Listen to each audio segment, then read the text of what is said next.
नमस्कार बहनों और भाइयों, इतिहास के ज्ञान सागर में आपका एक बार फिर से स्वागत है। हमारा जो विषय चला हुआ था वो था भारत की विविधता में एकता, एक में अनेक। जो भारत का जो गुण है, उसका जो विचार है, उसका जो सूत्र है, उसके विषय पे हमारी चर्चा चली हुई थी।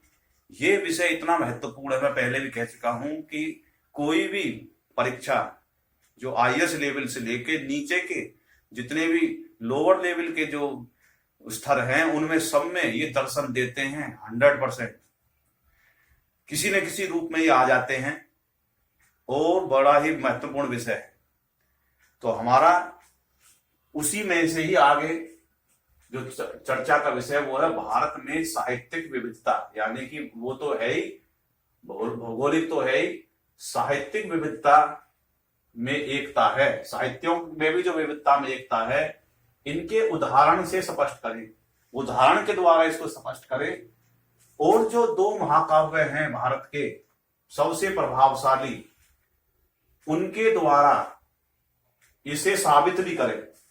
यानी कि भारत के जो दो महाकाव्य हैं,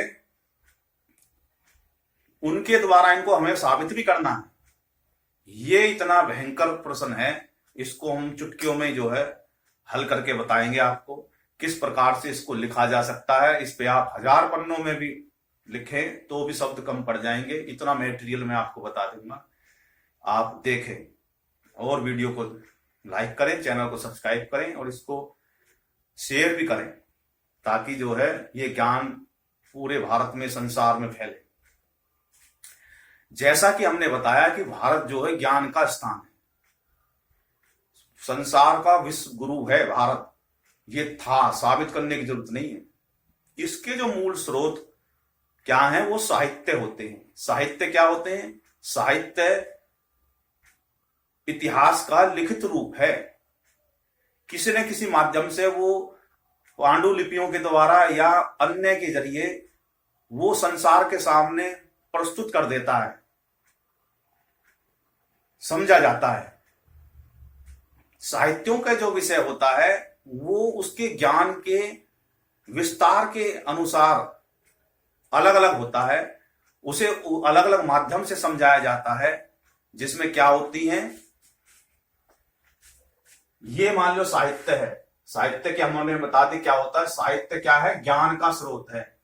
और इसके ज्ञान के जो स्रोत होते हैं उसमें क्या क्या होते हैं? कहानी हो सकती है, कोई कविता हो सकती है, कोई संस्मरण हो सकता है, कोई भजन हो सकता है, जो भजनावली होती है, कोई संहिता हो सकती है, कोई ग्रंथावली हो सकती है, कोई इतिहास की कोई विषय वस्तु हो सकती है, कोई महाकाव्य हो सकता है, कोई काव्य हो सकता है, कोई दंत कथाओं का संस्मरण हो सकता है, कोई व्यंग्य हो सकता है और कोई नाटक हो सकता है। इतने विषय साहित्य में होते हैं, जो किसके माध्यम से होते हैं? कोई श्लोकों के माध्यम से होता है, कोई पद्य के माध्यम से होता है, कोई गद्य के माध्यम से होता है, कोई छंद के माध्यम से होता है, कोई दोहा के माध्यम से होता है, कोई सोरठा के माध्यम से होता है, और भी अन्य माध्यम से होता है, जिसका हमने यहां जिक्र नहीं किया।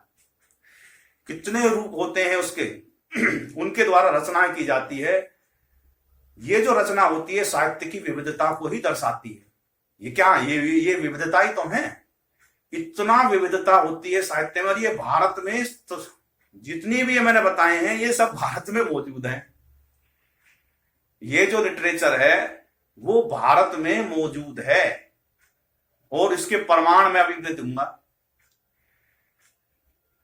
और साहित्य की अपनी भाषा होती है। जैसे मैंने कहा, साहित्य की अपनी भाषा हो सकती है, उसके अपने पाठक होते हैं, उन पाठकों के हिसाब से ही वो भाषा का चयन करते हैं। उनकी इच्छा के अनुसार वे लिखे जाते हैं कि उनकी भाषा में लिखे। डिमांड भी करते हैं कि साहब हम तो इस भाषा में लिखे। इसका एक मोटा सा उदाहरण दूं, पंचतंत्र। आपने इनकी कहानी जरूर पढ़ी होंगे, ऐसा कोई नहीं होगा बूढ़ा बड़ा बच्चा जिसने पंचतंत्र की कहानियां नहीं पढ़ी हो। कोई पता नहीं, नाम विष्णुगुप्त कहते हैं, लेकिन कोई पता नहीं कि कितनी पुरानी है। क्योंकि जब रामायण पढ़ते हैं तो रामायण में भी इनके उदाहरण आते हैं। तो बताओ, वो रामचंद्र जी को किसने बताया इन पंचतंत्र को? क्या विष्णुगुप्त ने बताया जो आज के लिखी हुई है? नहीं, ये पहले से ही भारत के मूल में थी। उन्होंने तो इनको उठा के कहीं से स्रोत बना के इनको जनता के सामने रख दिया। आज के आधुनिक युग में ये पहले से चली आ रही थी, गुरु शिष्य के द्वारा समझाने के लिए एक जरिया होती थी, क्योंकि उसमें पशु पक्षियों के माध्यम से ही ज्ञान बताया जाता था। अब रामायण में देख लो, रामायण में काक भुसंडी और गरुड़ की बातें आती हैं। ये पंचतंत्र का ही तो सब रूप है। वानर भालुओं का जिक्र होता है, ये भी पंचतंत्र का ही स्वरूप का जीवंत उदाहरण है। हनुमान रावण का संवाद, ये क्या है? और जो है आप जो है उसमें देखेंगे इन्हीं स्वरूप में अंगद जा रहा है रावण को समझाने। गरुड़ ने रावण को पछाड़ दिया, वो जटायु ने, और उसके पंख काट दिए। तो ये सब क्या है? एक पंचतंत्र की उन्हीं कहानियों का ही तो जीवंत स्वरूप है जो रामायण में मिलते हैं।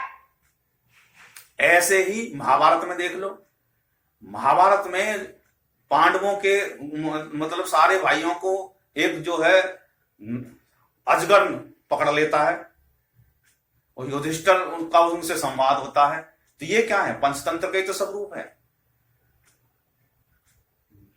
वो उसको कहते हैं कि बाद में ये तो वो था नहुस के जरिए से उसको कहते हैं, नहुस को श्राप मिला हुआ था कि तुझे पांडवों के समय में जो है युधिष्ठिर से मुलाकात होगी, वो तेरे प्रश्न का उत्तर देगा तो तेरी मुक्ति हो जाएगी। तो मेरा कहने का मतलब है कि ये महाभारत के समय में भी थे ऐसे ही संस्मरण। तो कितने पुराने हैं ये जो भारत के मूल में हैं।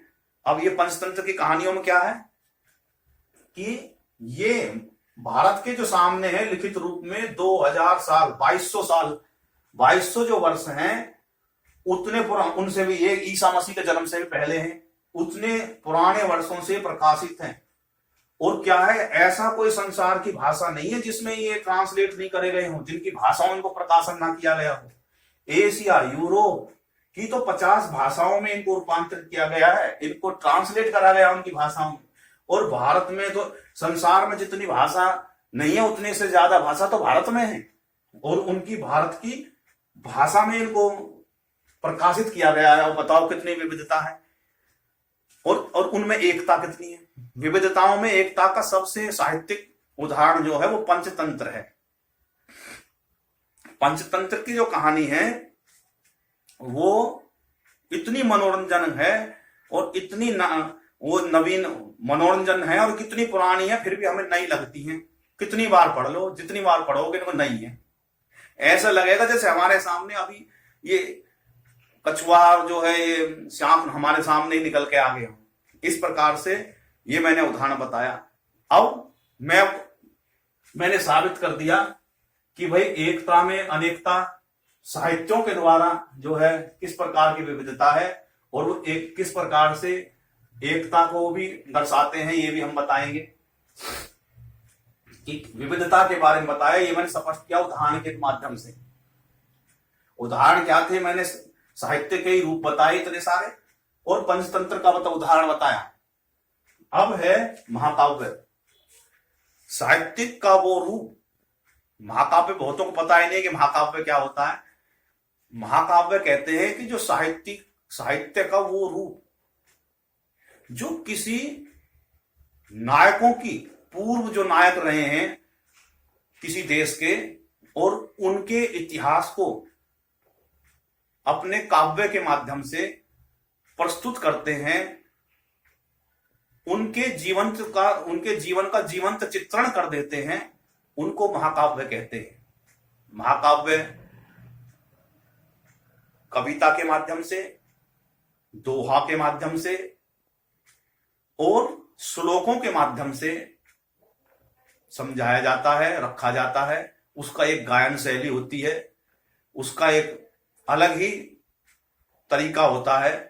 सामने जो पढ़ के सुनाता है, सुनने वाले को भी मजा आता है और बोलने वाले को भी उसके लय में जब बोलते हैं तो एक अलग ही आनंद की छटा बिखर जाती है। तो दो महाकाव्य कौन से हैं भारत के? एक है रामायण और दूसरा क्या है? महाभारत। रामायण और महाभारत भारत के मूल की रीढ़ है। ज्ञान के भी स्रोत हैं, धर्म के भी स्रोत हैं, और भारत की रीढ़ हैं, उसकी रीढ़ की हड्डी हैं, और उसके इर्द गिर्द ही ये संस्कृति भारत की स्थापित है। तो रामायण और महाभारत में क्या थे, जो उनके जो मूल वृत्ति जो मिली, जो संसार के सामने आई, उनकी जो है दोनों की जो पृष्ठों की संख्या 7,000 से ज्यादा थी। 7,000 से ज्यादा पृष्ठों में वो थी। अब देख लो कितने जो है, कितने गहन रूप में वो थी, 7,000 से ज्यादा थी। और ऐसा कोई उनमें विषय क्या था, रामायण में जो है उनमें जो नायक हैं वो भगवान श्री राम हैं रामायण में, और जो उसमें जो विलन जो है वो है रावण और अन्य असुर। रावण के कुटुंब के थे, उसके कुल के थे, जो संसार को त्राह त्राह करे हुए थे, उनको उन राम भगवान ने अपने भाई लक्ष्मण और हनुमान और सुग्रीव आदि की सेनाओं के साथ में मिलके उनको जो है उन्हीं के घर में जाके, कहते हैं घर में घुस के मारा। तो वो उनके घर में ही जाके उनका सारा संपूर्ण नाश कर दिया, और वहां पे भी धर्म की स्थापना करी, और संसार में भी धर्म की स्थापना करी। उसके बाद में भी उनका जीवन चरित्र जो है मर्यादाओं से भरा हुआ था। मर्यादाओं का जो है, जो मर्यादाओं में उत्तम है उसे मर्यादा पुरुषोत्तम कहते हैं। ये सब बातें उनके चरित्र, गुण, गान और उनका आगे का जैसे प्रकार के उन्होंने सब लोग के द्वारा प्रशासन चलाया, जैसे आज भी भारत के संविधान में वो चित्रित है। उसी को कहते हैं राम राज की संकल्पना। ये रामायण के द्वारा सिद्ध हुआ। महाभारत जो है वो आज के आधुनिक समय से कुछ पहले की घटना है, जो आज से लगभग 7,000 साल पुरानी है। तब तक तो ये यहाँ के जितने भी अन्य जितने भी पैगंबर हैं और गुरु हैं, धर्म हैं, वे पैदा भी नहीं हुए थे। तब की सभ्यता, जो इतिहासकार हैं जो कहते हैं कि हमारे यहाँ तो 4,000 पुरानी सभ्यता निकली, वो निकली, जीवंत जो है बातें, वो महाभारत सामने रखता है। महाभारत के जो नायक हैं वो पांडव और श्री कृष्ण हैं, और उनमें जो विलन हैं वो कौरव और शकुनी आदि जो है उनके जो मित्रगण हैं वो हैं। और उसमें किस प्रकार से एक नारी को चीरहरण सभा में किया जाए अपने मद में चूर होकर, और किस प्रकार से भगवान श्री कृष्ण उसकी रक्षा करते हैं, और कैसे उनको बेईमानी के चरित्र, यानी कि एक बेईमानी के षड्यंत्र में के साजिश के द्वारा उनका राज हड़पते हैं, और कैसे उनके उस प्रण को पूरा करने के बाद भी वे जो है उनके राज नहीं देते, और उनसे उल्टा कहते हैं तुझे सुई की नोक के बराबर जगह नहीं दूंगा। और उनका पिता जो भगवान श्री कृष्ण उनके सामने जाके उनसे कहते हैं कि भाई नहीं दो नहीं दो, 5 गांव ही दे दो, वो 5 गांव भी नहीं देते, और उल्टा नहीं कहते तुझे ही बंदी बना लेंगे। इतना ज्यादा अधर्म फैल गया था, जो कोई सुनने वाला नहीं था। उस समय उस अधर्म को नाश करने के लिए भगवान श्री कृष्ण ने पांडवों की सहायता करके उन्हीं को अपना माध्यम बना के, और उन्होंने तो ये कसम खाने में हथियार ही नहीं उठाऊंगा, नहीं चाहते तो चुटकियों में निपटा देते उनको, लेकिन उन्होंने उन्हीं को ही नायक बना के प्रस्तुत करके और सब उनका संपूर्ण नाश कर दिया। और धृतराष्ट्र के सामने जब नाश कर दिया उनका, तो जाके वो कह रहे हैं हाँ भाई सुनाओ क्या हाल है, तो बताओ। ऐसा भयंकर जो इतिहास है, जो भारत के रोंगटे खड़े कर देता है नस नस में जब उसको चर्चा करी जाती है, कि तो कैसा वातावरण रहा हो आप कल्पना कर सकते हैं। ऐसा जीवंत काव्य संसार में और कहीं नहीं मिलेंगे आपको जैसे भारत में है। इसलिए भारत का इतिहास गौरवशाली है। तो मेरा कहने का मतलब है कि उसमें धर्म की स्थापना स्थापित करके बताई गई है, और विविधता देखो। भारत का ऐसा ही कोई एक जो है विद्वान थे जिन्होंने भारत एक यात्रा के नाम से सर्वेक्षण किया, जो हम पहले बता चुके पहले लेक्चर में। वो डॉक्टर KSP जो थे, उन्होंने जो है, उनके निर्देशन में ये हुआ था, तो उन्होंने कहा कि भाई मैंने जो सर्वेक्षण में देखा तो उसमें ये पाया कि इस भारत का ऐसा ही कोई भूभाग होगा जिनमें महाभारत के जो नायक हैं उनके चरण चिन्ह नहीं पहुंचे हों, और उनकी अपनी अपनी कोई दंत कथा ना हो, संस्मरण ना हो, और वो दिखाते हैं, ये देखो जी यहाँ पर ये चिन्ह हैं, ये भीम के हैं, भीम ने गदा मारी थी, ये अर्जुन ने बाण चलाया था, यहाँ पर साहब पानी निकाल दिया था। तो मेरा कहने का मतलब है कि ये यही वो वृक्ष है जिसमें जो है इन्होंने हथियार रखे थे, यानी कि घूमे थे, यहाँ राक्षस महाराज यहाँ ये करा वो करा, और हमारा तो उन्होंने दुख दूर करे, इस मंदिर में उन्होंने पूजा करी थी। अब देख लो केदारनाथ जो है उसमें देख लो, वहां के शिवलिंग को महाभारत काल में का माना जाता है कि भीम ने उसको पकड़ के पकड़ा था तो वो जमीन में धंसने लगा। तो वहां के जो स्वरूप है शिवलिंग का वो उसके अनुरूप है। और राजस्थान में जो खाटू श्याम है वो भीम के पोते जो हैं, और बताओ वो आज भी उनकी जीवन उनकी गौरव गाथा चली हुई है। तो मैं यूं कह रहा हूं उस भारत के उसमें कहते हैं कि वो भारत का ऐसा कोई स्थान नहीं है जहां पर उनके चरण चिन्ह ना पड़े हो। तो ये जो विषय है ये दर्शाता है कि कितनी विविधता के बावजूद भी उसको एकता के सूत्र में पिरो के वो बताते हैं, गौरव से कहते हैं कि देखो जी हम उस ये वो स्थान है जहां पे पांडव आए थे, जहां पे भगवान श्री कृष्ण आए थे उनके साथ में। तो ऐसा संसार में और कहीं नहीं हो सकता, मतलब कि एक सूत्र में। और भारत का ऐसा कोई किनारा नहीं होगा जम्मू कश्मीर से लेके, और जहां की जनजाति ये नहीं कहती कि पांडव हमारे यहाँ नहीं आए थे, यहाँ से निकल के गए थे जी, हमने उनको पानी पिलाया, हमारे बड़े बूढ़ों ने उन्होंने उनको फल ला के दिए थे। सब उनको देख लो, भील है, कोल है, और जो जनजाति हैं ये रामायण के समय में प्रचलित थी। और सबरी जो भिलनी थी उनसे राम के जो है मेल की बातें आई हैं, उनके घर गए तो उनके झूठे बेर खाए। तो वो भी दर्शाता है जो ये कहते हैं कि साहब भारत में तो छुआछूत थी और ये थी वो थी है। हाँ, भगवान उनके वहां पे जा रहे हैं, उनके झूठन को भी खा रहे हैं और बड़े प्रेम से कह रहे हैं जी बहुत मीठे हैं जी आपके फल। तो जो ये भारत के एकता में विविधता में एकता और एकता में अनेकता को दर्शाते हैं। और उस साहित्य में महाकाव्य में महाभारत में तो ये है कि पूर्वोत्तर के जो सेवन सिस्टर जो हैं, जो जिन पे लोग वाद विवाद खड़ा करने की कोशिश करते हैं, वहां पे अरुणाचल प्रदेश, मणिपुर, नागालैंड आदि जो जनजातीय जो क्षेत्र हैं वहां पे तो अर्जुन ने के 2 शादियों का जिक्र है, उलूपी और चित्रांगदा। और उनके जो पुत्र हैं बबरावाहन, उनका तो जो है उन्होंने तो अर्जुन को मार ही दिया था। अगर श्री कृष्ण जो है अपनी शक्ति के जरिए से उसको पुनर्जीवित नहीं करें तो उनको तो मार ही दिया था।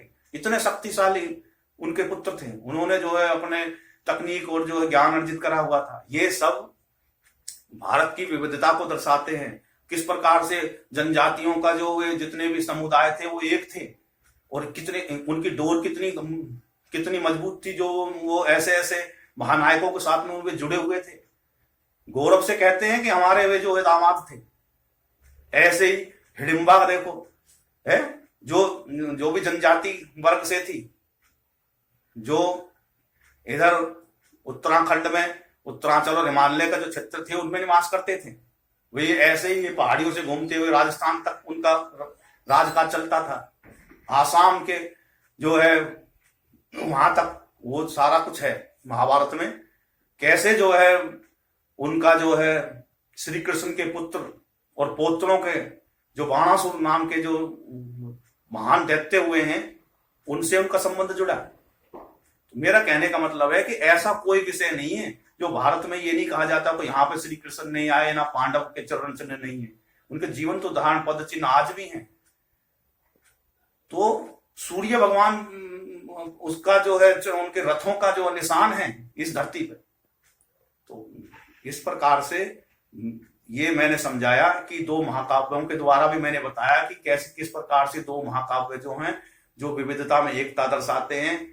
भारत की ऐसी कोई भाषा नहीं होगी जिसमें इनको रूपांतरित नहीं किया गया। महाभारत तो जो है आज से ये दोनों महाकाव्य 2000 साल पहले जितने भी बाहर के कुछ आक्रांता भी आए हों या घूमने के लिए आए हों, उन्होंने अपनी भाषा में ट्रांसलेट कर लिया उसको। अरे यार, ये तो बड़ा ज्ञान की बातें हैं इसमें। तो तब से लेके इनका रूपांतरण होता रहा है। भारत की अनेक भाषाओं में ये रूपांतरित है और ये दर्शाते हैं कि वो एकता का सूत्र कितना मजबूत है। संस्कृति का निर्माण ही इनसे हुआ है भारत की।